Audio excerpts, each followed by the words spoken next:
BTTH life simulator system. अध्याय 361 पूर्वजों की आत्माओं की असामान्य हलचल।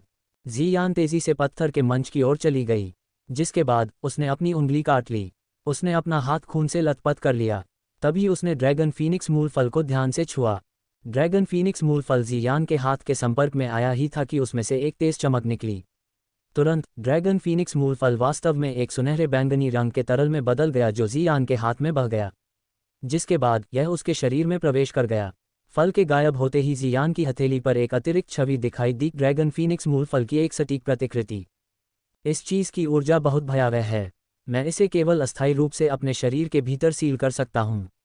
उस समय मुझे जनजाति के बुजुर्गों से इसे संभालने में मदद लेनी चाहिए, जियान ने फुसफुसाया। अब जब हमने आइटम प्राप्त कर लिया है तो चलिए चलते हैं। अवशेषों के अन्य हिस्सों में अभी भी कई खजाने हमारा इंतजार कर रहे हैं, जियाओ मिंग ने हंसते हुए कहा। यह कहा जाना चाहिए कि डूसेंट अवशेषों की खोज करने का उनका निर्णय वास्तव में सही था।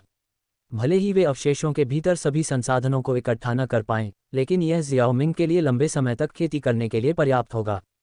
कम से कम डूसेंट दायरे तक पहुंचने से पहले उसे औषधीय सामग्रियों की कमी नहीं होगी। ठीक है, लेकिन जाने से पहले मुझे इस पूर्ववर्ती के अवशेषों को पुनः प्राप्त करने की आवश्यकता है। जियाओ मिंग, यहाँ एक पल के लिए रुको, जियान ने कहा। स्वर्ग दानव फीनिक्स की तरह प्राचीन शून्य ड्रैगन भी अपने जनजाति के सदस्यों के अवशेषों को लावारिस नहीं छोड़ेंगे। यह न केवल प्राचीन शून्य ड्रैगन जनजाति के लिए बल्कि डूक्यूई महाद्वीप पर अन्य उच्च रैंक वाले जादुई जानवर जनजातियों के लिए भी सच था। जियाओ मिंग ने समझदारी से सिर हिलाया और उसे आगे बढ़ने के लिए इशारा किया। जैसे ही जियान प्राचीन शून्य ड्रैगन के कंकाल के पास पहुंचा, उसकी हड्डियों को छूने वाला था, अचानक एक बदलाव हुआ। जियान की मौजूदगी को महसूस करते हुए एक जोरदार और चुभने वाली ड्रैगन की दहाड़ हवा में गूंज उठी। कंकाल के अवशेषों के भीतर से एक भ्रामक प्राचीन शून्य ड्रैगन संघनित होने लगा। सुदूर अतीत से विरासत में मिली एक प्राचीन और उजाड़ आभा चुपचाप फैल गई, जो चारों ओर व्याप्त हो गई। इस आभा के तहत जियाओ मिंग के शरीर के भीतर घूम रही डूक्यूई अचानक बाधित हो गई। गड़गड़ाहट। इसके तुरंत बाद जमीन कांप उठी और जियाओ मिंग ने मैदान पर प्राचीन स्वर्ग फीनिक्स की हड्डियों को धीरे धीरे हिलते हुए देखा। हड्डियों की हरकत के साथ एक चमकदार रोशनी इकट्ठी हुई और एक थोड़ा अलौकिक फीनिक्स प्रेत उभरा।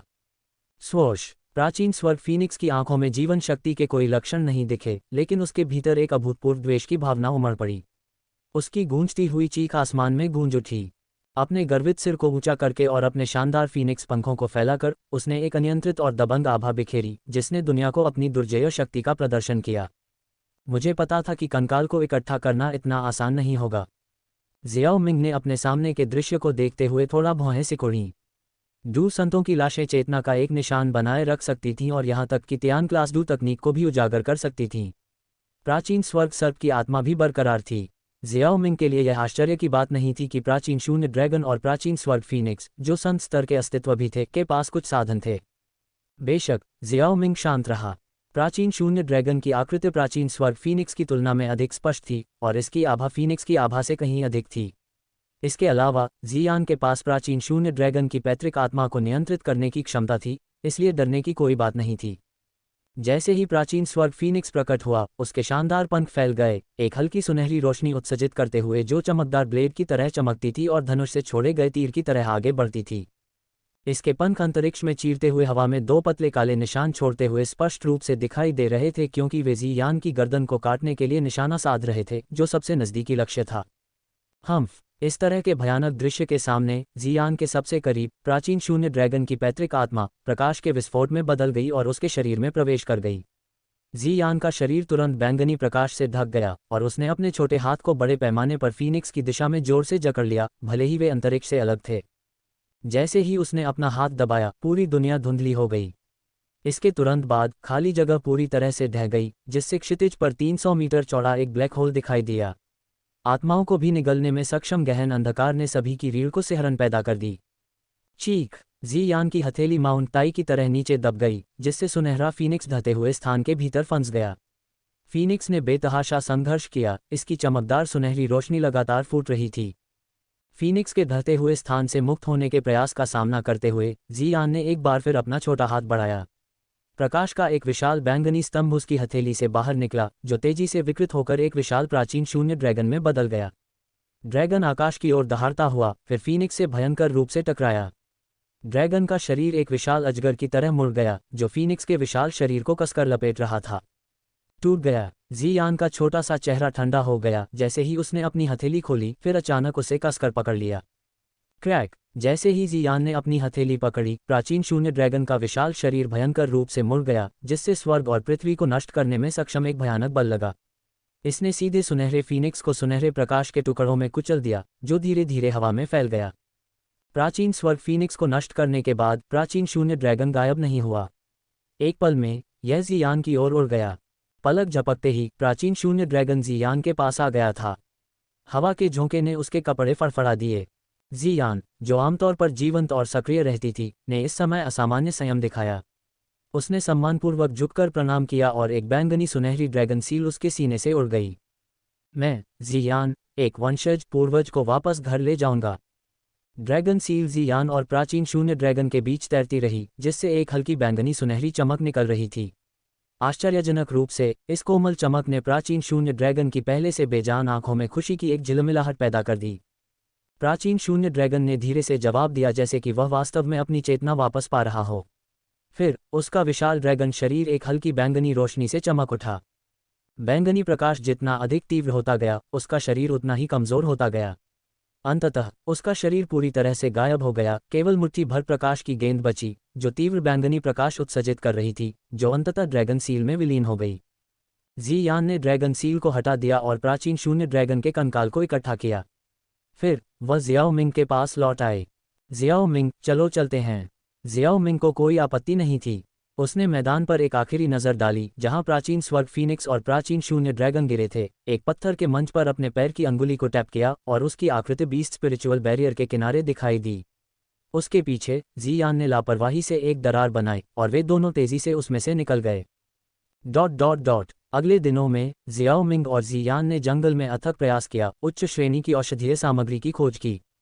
वे ऐसे खजानों की तलाश में थे जैसे कि सोल बेबी फ्रूट, जो स्वर्ग क्षेत्र में आत्माओं की मरम्मत करने की अपनी क्षमता के लिए जाना जाता है। ब्लडवाइन सबड्यूड ड्रैगन, जिसका उपयोग 9वें स्तरीय खजाने की गोलियों को परिष्कृत करने के लिए किया जाता है। सेलेस्टियल एसेंस फ्रूट, जो अपने परिवर्तनकारी गुणों के लिए प्रसिद्ध है। और 9 ग्रेट गोल्डन लोटस ब्लॉसम, जो किसी व्यक्ति को पूर्ण पुनर्जन्म से गुजरने में सक्षम बना सकता है। जियाओ मिंग ने केवल सबसे अच्छी वस्तुओं को चुना, जो भी उसकी नज़र में आया उसे ले लिया। बेशक उच्च श्रेणी की औषधीय सामग्रियों की इस भरपूर भूमि में भी दुर्जय संरक्षक जादुई जानवर घूमते थे। हालांकि जियान ने उनसे आसानी से निपटा। जब साधारण जादुई जानवरों ने उसका सामना किया, तो वे केवल अपना सिर झुका सकते थे और पीछे हट सकते थे।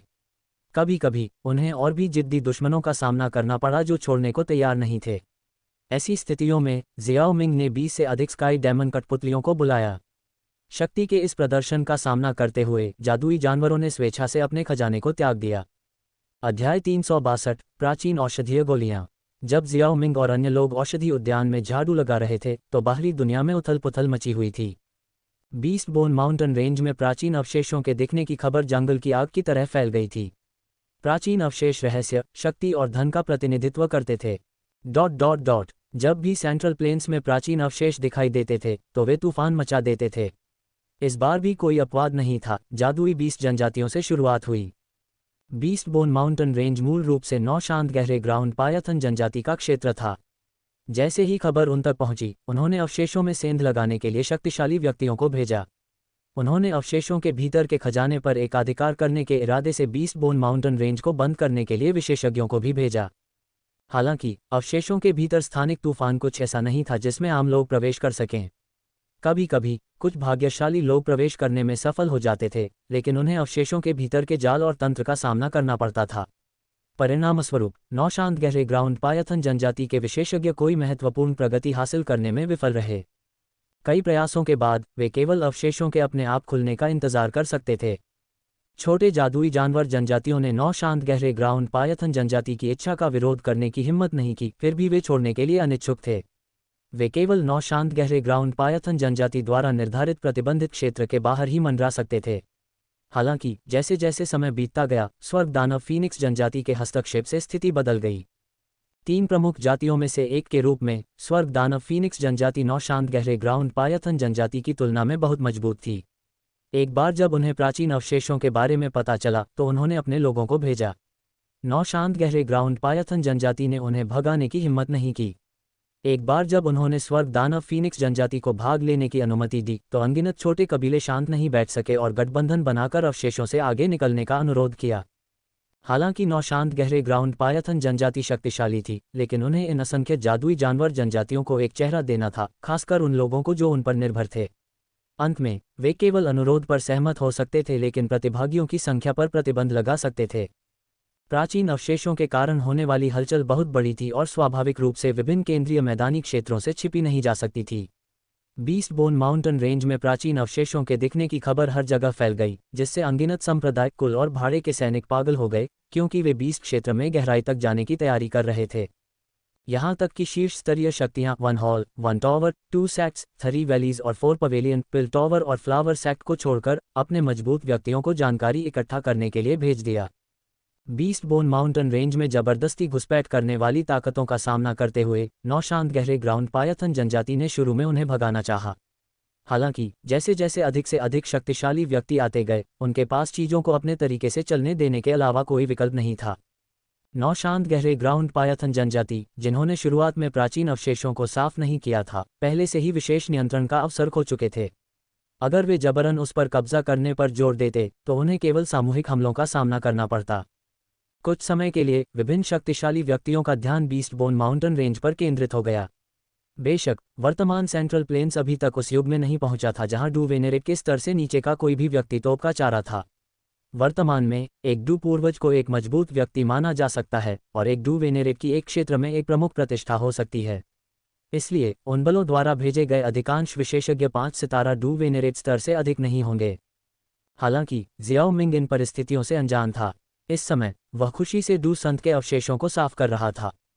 प्राचीन जंगल में कई दिन बिताने के बाद जियाओ मिंग और जियान जियाओई जियान, मेडुसा, किंगलिन और आदरणीय तियानहुओ के साथ फिर से मिले। फिर उन्होंने एक एक करके महलों की तलाशी ली। हालांकि इन महलों में प्राचीन वन में पाए जाने वाले विपरीत तत्व नहीं थे, फिर भी उनमें कई खजाने थे जिनसे जियाओ मिंग और उसके साथियों को काफी लाभ हुआ। जल्द ही जियाओ मिंग और अन्य लोग एक ऐसी इमारत में पहुंचे जो एक प्राचीन आभा से भरी हुई थी। इमारत के शीर्ष पर 2 राजसी बड़े शब्द मौजूद थे, पिल हॉल। पिल हॉल शब्द देखकर सभी के दिल कांप उठे। इस दुनिया में औषधीय गोलियां हमेशा आकर्षक होती हैं, खासकर इस पिल हॉल में पाई जाने वाली गोलियां जिन्हें एक डूसेंट ने पीछे छोड़ दिया था। यह आकर्षण और भी बढ़ गया था। प्राचीन वन में प्राचीन औषधीय वन के साथ उनकी पिछली मुठभेड़ ने भी इस पिल हॉल के भीतर की गोलियों के लिए उनकी उम्मीदों को बढ़ा दिया था। मुझे आश्चर्य है कि क्या इस पिल हॉल में कोई पौराणिक 9वीं स्तरीय गोली है। अगर ऐसा है तो यह वास्तव में काफी पागलपन भरा होगा, आदरणीय तियानहुओ ने हॉल की पट्टिका पर अपनी नज़र घुमाते हुए कहा। यह असंभव है कि 9वीं स्तरीय गोलियां होंगी। ऐसी गोली का स्तर अत्यंत दुर्लभ माना जाता है, यहाँ तक कि एक डू संत के लिए भी। जियाओ मिंग ने अपना सिर हिलाया और उत्तर दिया। जियाओ मिंग जानता था कि अंदर एक 9 रंग का 8 स्तरीय गोली जानवर होना चाहिए, जो कि गोली हॉल में सबसे मूल्यवान गोली होनी चाहिए। इस गोली जानवर की उपस्थिति के कारण गोली हॉल के भीतर संग्रहित उच्च स्तरीय गोलियों की संख्या उतनी प्रचुर नहीं थी जितनी की कोई उम्मीद कर सकता है। फिर उसने कांस्य द्वार को खोला और अंदर कदम रखते हुए कहा, चलो देखते हैं कि इस गोली हॉल में किस तरह की गोलियां हैं। गोली हॉल का अंदरूनी भाग विशाल था, जिसकी लंबाई और चौड़ाई सैकड़ों मीटर थी। हालांकि पहली मंजिल पर प्राचीन लकड़ी की अलमारियों की पंक्तियां बड़े करीने से व्यवस्थित थीं। इन अलमारियों में जेड बॉक्स और जेड बोतलें रखी थीं। दोनों तरफ अलग अलग गोली के कमरे थे। इस पैमाने से देखते हुए यहाँ साधना करने वाले डू संत ने कई कीमियागरों को नियुक्त किया होगा और वह खुद भी एक कीमियागर रहा होगा। औषधीय तत्वों को देखते हुए जियान ने पास आकर एक जेड बॉक्स उठाया और उसे खोला। ये 5वीं स्तरीय गोली है।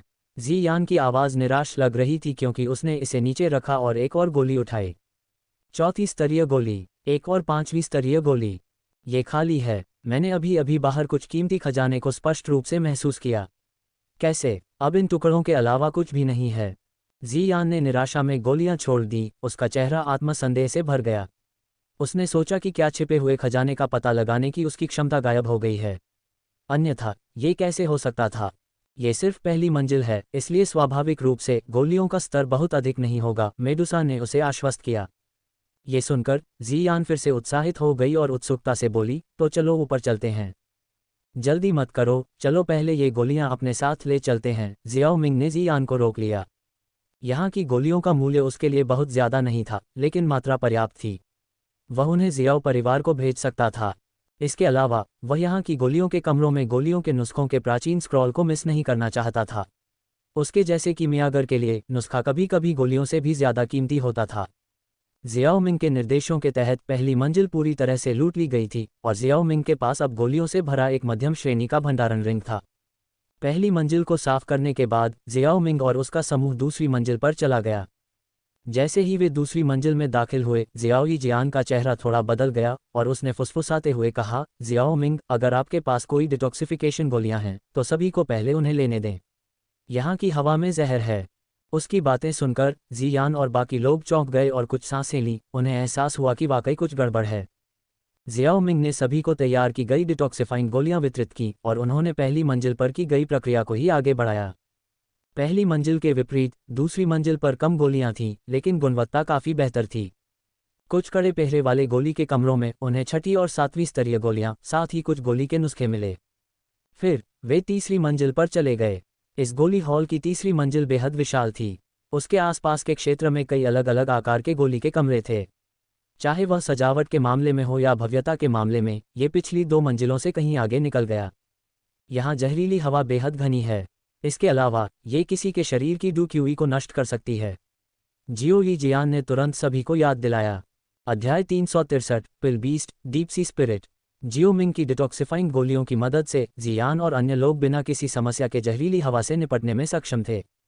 जैसे ही जियो मिंग उन्हें और अधिक गोलियों की खोज करने का निर्देश देने वाला था, उनका ध्यान अचानक एक सफ़ेद आकृति की ओर गया जो उनकी दृष्टि के क्षेत्र में चमक उठी और तेजी से एक गोली वाले कमरे में प्रवेश कर गई। अभी वह क्या था? किंगलिन ने उलझन में पूछा।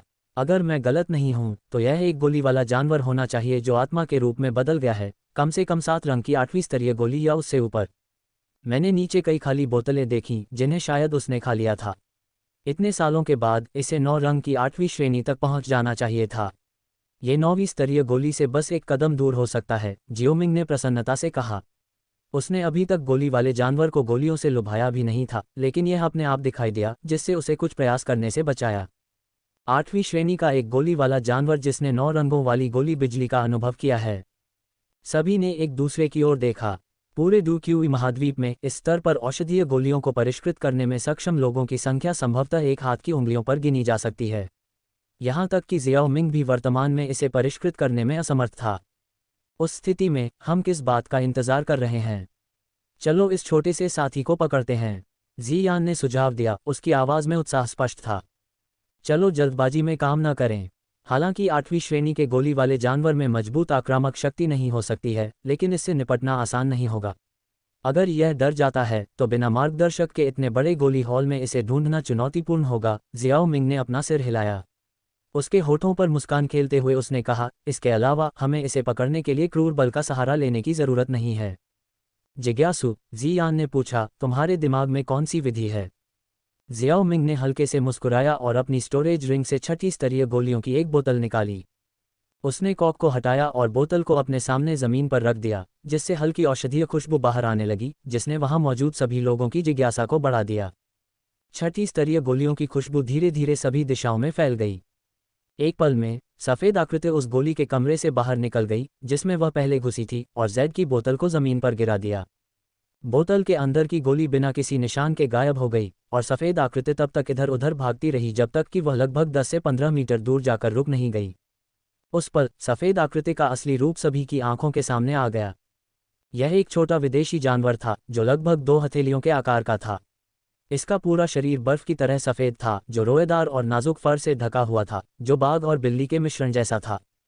यह ज़मीन पर बैठा था, अपने पिछले पैरों से खुद को सहारा देते हुए, अपने सामने के पंजों से 6ठी स्तरीय गोली को पकड़े हुए था जिसे जियाओ मिंग ने चारा के रूप में इस्तेमाल किया था। इसकी बड़ी काली आंखें गोली पर टिकी हुई थीं, जो एक अजीब चमक बिखेर रही थीं। छोटा जानवर अपनी नाक को पास लाया और तेज़ औषधीय खुशबू को सूंघने लगा। इसका रोएदार चेहरा खुशी के स्पष्ट भाव को दिखाते हुए हिल रहा था। इसकी शक्ल बेहद प्यारी थी। इसके रोएदार फर ने लड़कियों को इसे पकड़ने और दुलारने के लिए लुभाया। 6ठी स्तर की गोली खाने के बाद छोटे जानवर ने फिर से ऊपर देखा। उसकी जीवंत आंखें जियाओ मिंग पर टिकी हुई थीं। इसकी गुलाबी जीभ बार बार बाहर निकलती और पीछे हटती रही, एक पिल्ले की तरह। ये दर्शाता है कि वह सिर्फ एक गोली से संतुष्ट नहीं था। जियाओ मिंग ने कई और 6ठी स्तर की गोलियां निकाली और उन्हें छोटे सफ़ेद जानवर की ओर फेंक दिया। उसने उन्हें अस्वीकार नहीं किया और हर एक को निगल लिया। जैसे जैसे गोलियां उसके पेट में गईं, जियाओ मिंग के प्रति उसकी सावधानी धीरे धीरे कम होती गई। ये बहुत ज्यादा खर्चीला लगता है न? आदरणीय तियान हुओ मदद नहीं कर सके, लेकिन दिल का दर्द महसूस कर रहे थे, क्योंकि उन्होंने देखा कि जियाओ मिंग लगातार छठी स्तर की कीमती गोलियां बीन्स की तरह फेंक रहा था। ये गोलियां बाहरी दुनिया में बेहद दुर्लभ और मूल्यवान थीं, लेकिन अब उनका इस्तेमाल भोजन के रूप में किया जा रहा था। गोली जानवर के मूल्य की तुलना में ये गोलियां कुछ भी नहीं हैं। इसके अलावा ये वे गोलियां हैं जो हमें अभी नीचे मिली, जियाओ मिंग ने मुस्कुराते हुए समझाया। आदरणीय तियान हुओ केवल कड़वी मुस्कान ही दे पाए, क्योंकि उन्होंने देखा कि जियाओ मिंग एक एक करके गोलियां फेंकना जारी रखते हैं। सौभाग्य से उनके प्रयास व्यर्थ नहीं गए, क्योंकि छोटा सफ़ेद जानवर अब उनके प्रति प्रतिरोधी नहीं था। अंत में जियाओ मिंग ने एक 4 रंग की 8वीं श्रेणी की गोली निकाली। जैसे ही यह गोली दिखाई दी, छोटे जानवर की आंखें चौड़ी हो गईं और वह तुरंत अपने अगले पंजे से जमीन पर उछला, हवा में एक चाप बनाता हुआ और उत्सुकता से जियाओ मिंग की ओर भागा। जैसे ही वह गोली तक पहुंचने वाला था, जियाओ मिंग ने तेजी से उसे वापस खींच लिया और उछलते हुए जानवर को अपने हाथ में पकड़ लिया। स्थिति को ठीक न समझते हुए छोटे जानवर के चेहरे पर भाव तुरंत खुशी से डर में बदल गए। उसने अपने छोटे पैरों को लात मारी और उसकी काली काली आंखों में एक विनती भरी नजर थी। तुम किस बात से डरते हो? मैं तुम्हें नहीं खाऊंगा। ज्यादा से ज्यादा मैं थोड़ा खून निकालूंगा, जियाओ मिंग ने आश्वस्त किया, इस गोली वाले जानवर की बुद्धिमत्ता से काफी संतुष्ट। इसकी आध्यात्मिक बुद्धिमत्ता सिम्युलेटर में उसके सामने आई बुद्धिमत्ता से भी ज्यादा मजबूत थी, और यह 9वीं श्रेणी का गोली वाला जानवर बनने से ज्यादा दूर नहीं था। एक बार जब एक गोली जानवर बन जाता है तो इसकी औषधीय शक्ति पूरी तरह से छिपी होती है, सतह पर कोई स्पष्ट अंतर नहीं होता है। ये खेती के माध्यम से और भी मजबूत हो सकता है, बिल्कुल गोली टॉवर पूर्वज की तरह। इस गोली जानवर को खाना बेकार होगा जो 9वें स्तर तक पहुंचने के कगार पर था। शुरू में गोली जानवर के चेहरे पर डर कम हो गया जब उसने सुना कि जियो मिंग इसे नहीं खाएगा। हालांकि जब उसने रक्त निष्कर्षण के बारे में सुना तो उसका भाव उदास और निराशाजनक हो गया। गोली जानवर के चेहरे पर भाव देखकर जियो मिंग ने अपनी भौहें उठाईं और अचानक एक विचार आया। गोली जानवर के संघर्ष को अनदेखा करते हुए उसने इसे पलट दिया। टस्क टस्क, मुझे उम्मीद नहीं थी कि तुम एक छोटी लड़की हो। गोली जानवर का चेहरा निराशा से भर गया, जैसे कि उसे बहुत बड़ा नुकसान हुआ हो। ये छोटी सी चीज बहुत प्यारी है। जियो मिंग, मुझे इसे पकड़ने दो, जी यान ने कहा, गोली जानवर पर अपना हाथ रखने के लिए उत्सुक। अन्य लड़कियों ने भी दिलचस्पी दिखाई और जल्दी से चारों ओर इकट्ठा हो गईं। इस समय जब जी यान, जियाओ यीजियान, किंग लिन और मेडुसा ने गोली वाले जानवर को देखा तो उनकी आंखें आश्चर्य से भर गईं। गोली वाले जानवर की शक्ल वाकई प्यारी थी, जिसने एक महिला के दिल के कोमल हिस्सों को जकड़ लिया। ये लो। जियो मिंग, जिसने इसकी जांच पूरी कर ली थी, ने कोई आपत्ति नहीं की और इसे जी यान और अन्य लोगों को खेलने के लिए सौंप दिया। जी यान द्वारा गोली वाले जानवर को लेने के बाद वह दूसरों का ध्यान आकर्षित करने में सफल रही। चारों महिलाओं ने गोली वाले जानवर को पकड़ लिया और उसे दबाना शुरू कर दिया, जिससे गोली वाले जानवर के चेहरे पर एक असहाय भाव आ गया, जैसे कि वह रोना चाहता हो। छोटे जानवर को दबाते समय जियान ने अचानक अपने मुंह से लार पोंछी। चौंक कर गोली वाले जानवर ने एक भयावह भाव दिखाया और जियाओ यीजियान की बाहों में आने के लिए बेताब संघर्ष किया। ये दृश्य देखकर जियाओ मिंग ने सोचा, ऐसा लग रहा था कि गोली वाला जानवर जियाओ यीजियान को ज्यादा पसंद करता है। उसने सोचा कि इस गोली वाले जानवर का जहर से कुछ संबंध होना चाहिए, लेकिन विशिष्ट प्रकार के बारे में आगे की जांच की आवश्यकता होगी। हालांकि अभी इसके लिए सही समय नहीं था। जियाओ मिंग ने अपनी आस्तीन लहराई, घूमा और पिल हॉल में विभिन्न स्थानों की ओर बढ़ गया।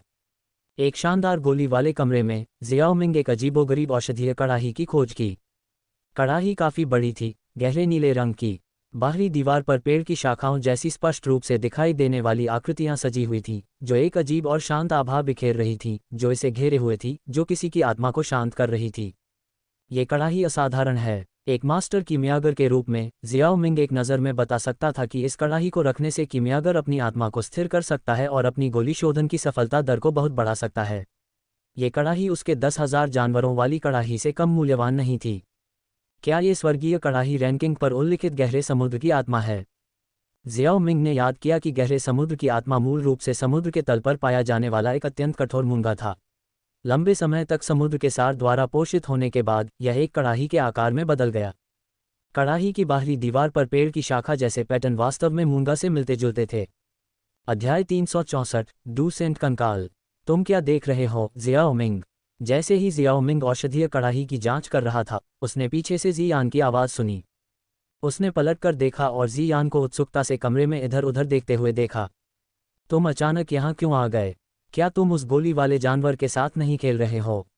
जियाओ मिंग ने पूछा। वह छोटी सी चीज़ सिर्फ सिस्टर यी जियान की बाहों में छिपना जानती है।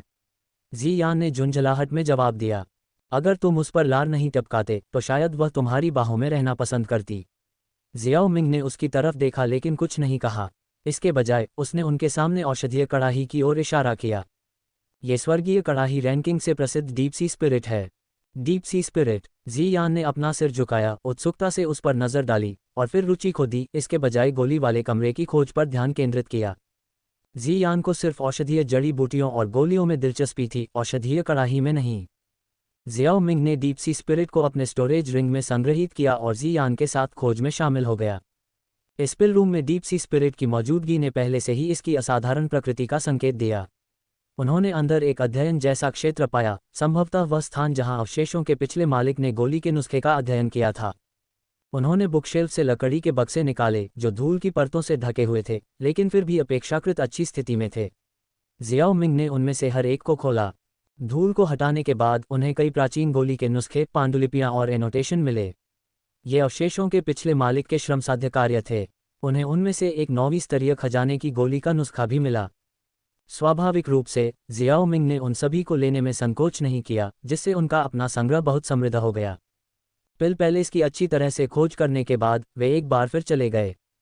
अगले दिनों में जियाओ मिंग ने सभी को अवशेषों में शेष स्थानों की खोज करने के लिए प्रेरित किया, जिसमें क्यूई विधि हॉल, डू तकनीक हॉल और अन्य स्थानों की एक श्रृंखला शामिल थी। हालांकि जियाओ मिंग इस बात की गारंटी नहीं दे सकता था कि वे पूरे अवशेषों में कुछ भी नहीं चुके, लेकिन उसने ये कहने की हिम्मत की कि अधिकांश मूल्यवान खजाने उनके हाथों में आ गए थे। एक डू सेंट पावरहाउस का संग्रह अविश्वसनीय रूप से प्रचुर हो सकता है। सभी वस्तुओं ने 1 दर्जन से अधिक भंडारण रिंगों को भर दिया जो जियाओ मिंग ने तैयार किए थे। इस विशाल धन के साथ एक शीर्ष स्तरीय बल स्थापित करना आसान होगा।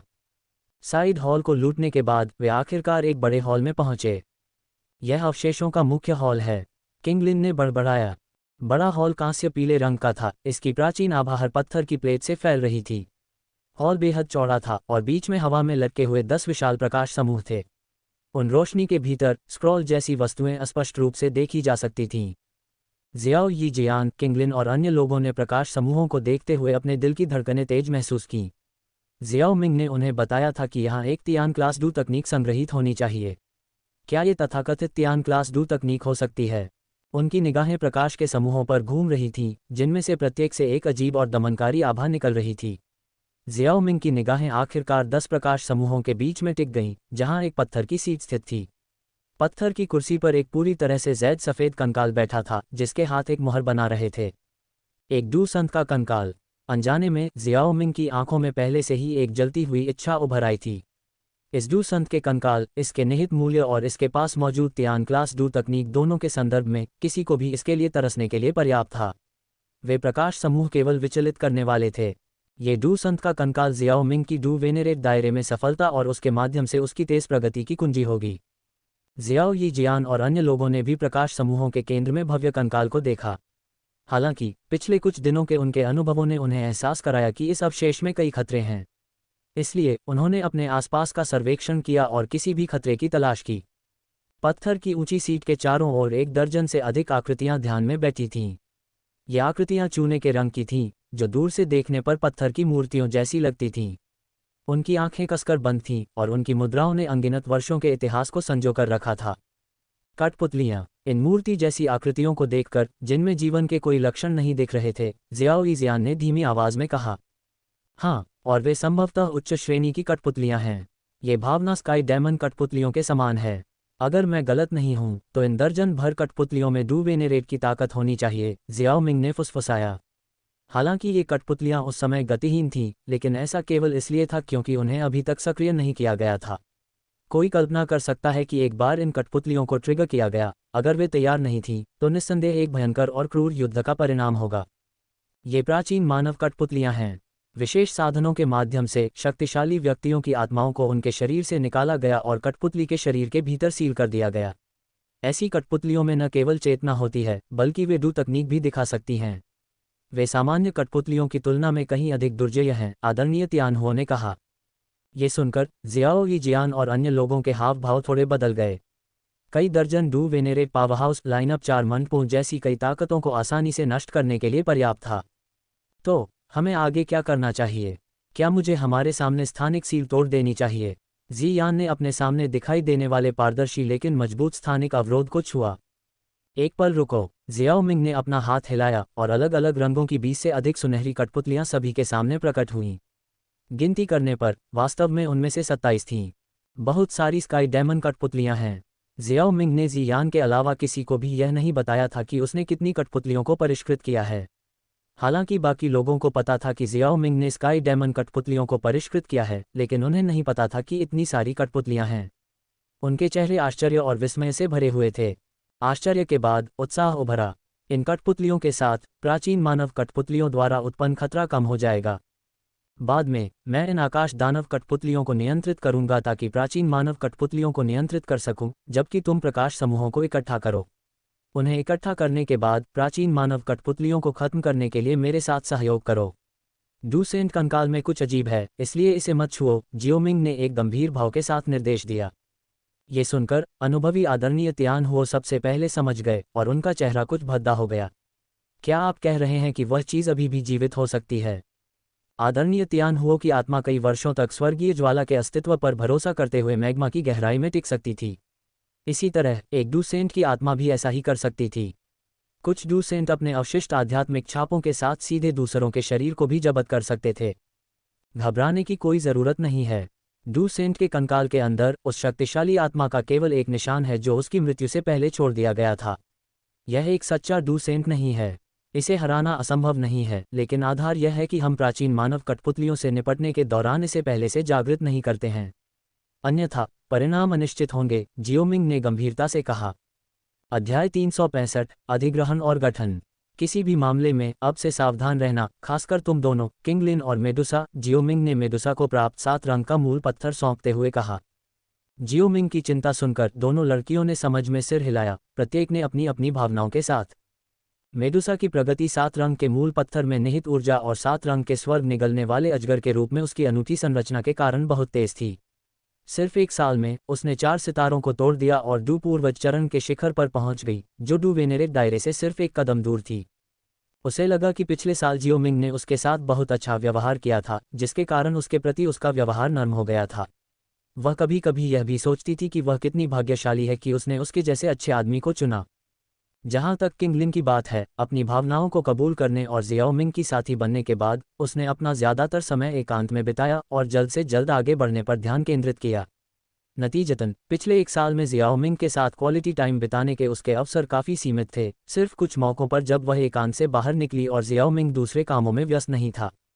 Triple Z green snake flower pupils द्वारा नियंत्रित मेहनती लड़कों और जियाओमिंग से गोलियों की आपूर्ति के साथ वह 7 सितारा डू पूर्वज तक पहुंच गई थी। डू पूर्वज क्षेत्र में दोनों लड़कियों की प्रगति मूल कहानी की तुलना में और भी तेज थी, न केवल उनकी विशेष काया के कारण बल्कि जियाओमिंग द्वारा प्रदान किए गए संसाधनों के कारण भी। जियाओमिंग के पास उनके विशेष काया के बारे में अपने होठों को चटकाने के अलावा कुछ भी कहने को नहीं था, वे बस बहुत असामान्य थे। हालांकि उनकी काया असाधारण थी, लेकिन उनमें से कोई भी अभी तक डू वेनेरेट क्षेत्र तक नहीं पहुंची थी। इसलिए जियाओमिंग ने उन्हें विशेष रूप से सावधान रहने की याद दिलाई। अब चलो शुरू करते हैं। जियान, इस स्थानिक सील को तोड़ना शुरू करो। जियाओमिंग ने एक गहरी सांस ली। उसकी नज़र अचानक तेज हो गई। किसी भी तलवार की तीक्ष्णता को पार करते हुए किसी के लिए भी उसकी आंखों से सीधे मिलना मुश्किल हो गया। किंगलिन का नाजुक चेहरा गंभीर हो गया और उसकी खूबसूरत आंखों के भीतर उसके triple Z green snake flower पुतलियों द्वारा बनाई गई 3 पंखुड़ियों वाली फूल की कली सूक्ष्म रूप से उभरी, जो एक अजीब और मोहक शक्ति को प्रकट करती हुई आगे बढ़ी। एक एक करके नियंत्रित विशेषज्ञ हॉल में दिखाई दिए और जियाओ यीजियान और अन्य लोगों की आभा भी बढ़ गई। जियान ने अपना नाजुक हाथ बढ़ाया और अपने निचले पेट के सामने मुहरें बनाना शुरू कर दिया। उसके हाथ की गति तेज और तेज होती गई, लगभग इतनी तेज कि उसका अनुसरण करना मुश्किल हो गया। तोड़ो! मुहर एक अजीबोगरीब हाथ के इशारे में जम गई और जियान ने एक साथ गहरी आवाज में चिल्लाया। उसके भीतर से एक शानदार बैंगनी प्रकाश फूट पड़ा, जो एक शॉकवेव की तरह उसके हाथ की मुहर के सामने इकट्ठा हो गया, जो पारदर्शी स्थानिक अवरोध की ओर तेजी से बढ़ रहा था। हिस हिस हिस। कोई जमीन हिला देने वाला विस्फोट नहीं हुआ, लेकिन बैंगनी प्रकाश की रोशनी में मजबूत स्थानिक अवरोध रहने लगा। एक पल के बाद अवरोध पूरी तरह से गायब हो गया और हॉल में प्रकाश के 10 समूह अचानक तीव्रता से कांपने लगे। तुरंत एक चमकदार तीव्र प्रकाश फूट पड़ा। इस तीव्र प्रकाश के तहत अंदर के स्क्रॉल प्रकाश की कई किरणों में बदल गए जो प्रकाश समूहों के भीतर से बाहर निकल आए। जैसे ही स्क्रॉल बाहर निकले पूरा हॉल तुरंत उबल पड़ा। उसी समय पत्थर की मेज के चारों ओर पत्थर की मूर्ति की कठपुतलियों ने भी अचानक अपनी आंखें खोलीं जो अनगिनत वर्षों से कसकर बंद थीं। इस पल में एक समृद्ध हत्या का इरादा फैल गया। आकाश दानव कठपुतलियों से अलग, जो ठंडी और भावनाहीन हत्या मशीनों की भावना देती थी, इन प्राचीन मानव कठपुतलियों ने प्रतिशोधी आत्माओं की तरह एक भयानक और क्रूर वाइब दिया। हमला। जियाओ मिंग ने हिंसक रूप से चिल्लाया और अपना हाथ लहराया। 20 से अधिक आकाश दानव कठपुतलियों ने जमीन पर रौंद दिया, जिससे ठोस फर्श तुरंत पाउडर में बदल गया। उनके शरीर प्रकाश की सुनहरी किरणों में बदल गए, जो प्राचीन मानव कठपुतलियों की ओर आक्रामक रूप से हमला कर रहे थे। उसी समय 15 शक्तिशाली आभाएं उभरी और मूर्तियों जैसी धूल भरी आकृतियां तेजी से ऊपर उठीं, जियाओ मिंग और अन्य लोगों की ओर दौड़ीं। हालांकि स्काई डेमन पपेट्स ने उन्हें रोक दिया। प्राचीन मानव कठपुतलियां और स्काई डेमन कठपुतलियां दोनों ही निडर अस्तित्व थे। एक बार जब वे भिड़ गए तो लड़ाई तुरंत तेज हो गई। प्राचीन मानव कठपुतलियों के पास हथियार थे, जबकि स्काई डेमन कठपुतलियों के पास अविश्वसनीय रूप से मजबूत शरीर थे। कुछ समय के लिए युद्ध का मैदान टकराव की आवाज़ों से भर गया। जब स्काई डेमन कठपुतलियां प्राचीन मानव कठपुतलियों से लड़ रही थीं, जियान और अन्य लोगों ने स्क्रॉल को हथियाने के लिए अपने अपने तरीकों का इस्तेमाल करना शुरू कर दिया। जियान सबसे पहले एक ज्वलंत लाल स्क्रॉल को लॉक करने वाली थी। उसका पैर हल्के से शून्य पर टैप किया और वह अचानक स्क्रॉल के सामने आ गई। हालांकि जैसे ही उसकी हथेली स्क्रॉल से संपर्क करने वाली थी, स्क्रॉल एक मछली की तरह दूर चला गया, उसके नियंत्रण से बाहर निकल गया। ये देखकर जियान ने हल्के से सूंघा। उसने अपनी हथेली को पंजे के आकार में मोड़ा और उसे तेजी से गिरते हुए लाल स्क्रॉल की ओर जोर से जकड़ लिया। इस पकड़ से अंतरिक्ष में लहरें उठीं और स्क्रॉल के चारों ओर का स्थान तुरंत डूब गया, जिससे एक संकीर्ण स्थानिक जेल बन गई जिसने उसे अपने अंदर कैद कर लिया। यहाँ आओ। एक मीठी चीख के साथ जियान की हथेली ने अचानक एक शक्तिशाली चूषण बल लगाया। भयानक बल ने लाल स्क्रॉल को डूबे हुए स्थान से बाहर खींच लिया और यह केवल एक लाल रोशनी में बदल सकता था जो उसकी हथेली की ओर चमक रही थी। जियान की आकृति हिली और उसकी हथेली एक बार फिर से जकड़ी। अंत में लाल स्क्रॉल उसके हाथों में गिर गया। दूसरों ने भी स्क्रॉल को पकड़ने के लिए अपने अपने तरीके अपनाए। कुल मिलाकर केवल 10 स्क्रॉल थे और कोई अन्य बाधा नहीं थी, इसलिए प्रक्रिया सुचारू रूप से चली। एक पल के बाद सभी 10 स्क्रॉल सुरक्षित रूप से एकत्र किए गए।